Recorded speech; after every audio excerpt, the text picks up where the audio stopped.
Good morning students. आज हम लोग केमिस्ट्री में सॉल्यूशंस एंड सॉल्युबिलिटी के बारे में पढ़ेंगे। सबसे पहले हम लोग जानते हैं कि सॉल्यूशन क्या होता है। व्हेन वन और more substance dissolve in another substance the resulting mixture is called solution. यानी एक से ज़्यादा कोई सब्सटेंस किसी दूसरे सब्सटेंस में अगर मिला होता है तो उस सब्सटेंस को हम लोग सॉल्यूशन कहते हैं। ठीक है, the substance that is dissolve is called the solute and the substance in which the solute dissolves is called the solvent. That means, यानी कहने का मतलब ये हुआ कि सॉल्यूट जो होता है वो सॉल्वेंट के अंदर घुलता है। यानी कहने का मतलब क्या हुआ कि सॉल्वेंट जो होता है वो एक ऐसा सब्सटेंस होता है जिसके अंदर सॉल्यूट को मिलाया जाता है। यानी हमारा सॉल्वेंट जो हो गया वो वाटर हो गया। और अगर हम बात करें शुगर की, तो शुगर को जब हम लोग किसी वाटर के अंदर उसको मिलाते हैं, स्टायर करते हैं, तो शुगर जो है वो हमारा वो सॉल्यूट कहलाएगा, जबकि वाटर जो है वो हमारा सॉल्वेंट कहलाएगा। अब बारी आता है एक्वस सॉल्यूशन का। अब एक्वस सॉल्यूशन क्या होता है? एक्वस का मतलब ही होता है वाटर से रिलेटेड। एक्वस का मतलब होता है इसका वाटर से, यानी जो भी सॉल्यूशन बनेगा वो वाटरी फॉर्म में ही होगा, एक्वस होता है, एक्वस ही होगा वो। तो हम लोग ने देखा है कितनी बार जो वाटर होता है उस वाटर के अंदर जो भी सॉल्वेंट मिलाए जाते हैं, चाहे वो सॉलिड हो गया, सॉलिड में साल्ट और शुगर हो गया, वो आपका क्या होगा? एक्वस ही होता है। यानी पानी के अंदर, यानी वाटर के अंदर उसको हम लोग मिलाते हैं, इसलिए वो एक्वस सॉल्यूशन हो गया। उसके बाद एक आगे हमारा एक और छोटा सा टॉपिक है सॉल्युबिलिटी। सॉल्युबिलिटी का मतलब होता है the ability of substance to dissolve in a liquid is called solubility. यानी एबिलिटी यानी कैपेसिटी। कैपेसिटी मतलब क्षमता, यानी हमारे लिक्विड के अंदर जो चीज़ डिसॉल्व हो जाता है या जिसकी कैपेसिटी होती है उसमें डिसॉल्व होने की, उसे हम लोग सॉल्युबिलिटी कहते हैं। यानी कुछ ऐसे भी सब्सटेंस हो सकते हैं जो वाटर के अंदर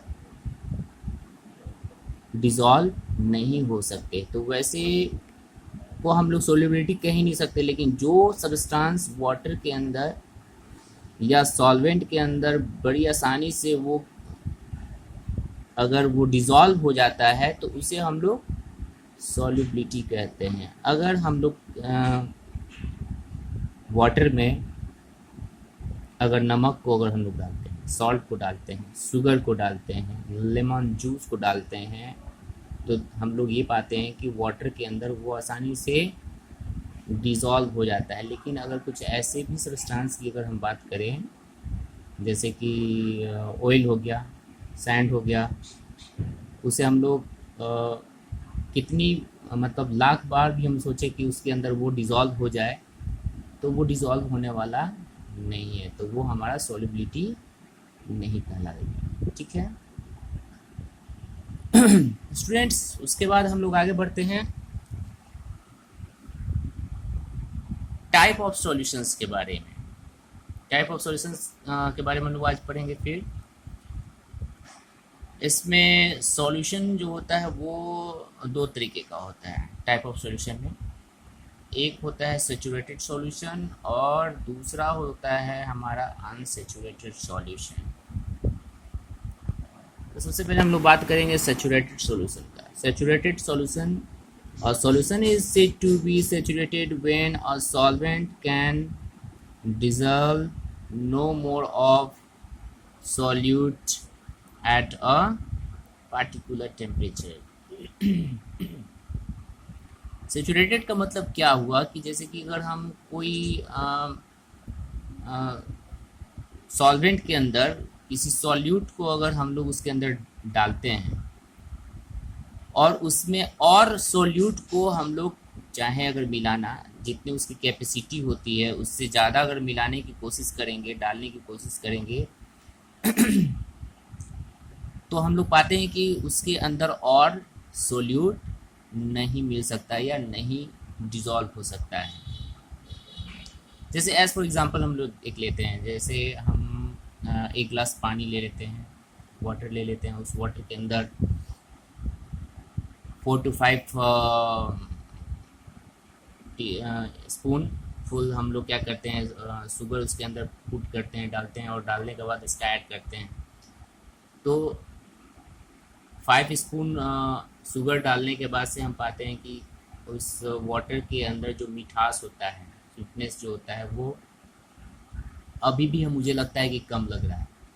तो हम लोग क्या करते हैं, 2-3 चम्मच और डाल करके देखते हैं, फिर हम लोग उसको टेस्ट करके देखते हैं। तो टेस्ट करने के बाद से हमें पता चलता है कि हाँ, अब जो हमारा स्वीटनेस जो है हमारे जो सॉल्यूशन का, वो अपने चरम सीमा पे आ गया है, यानी वो मिठास उसका कंप्लीट हो चुका है।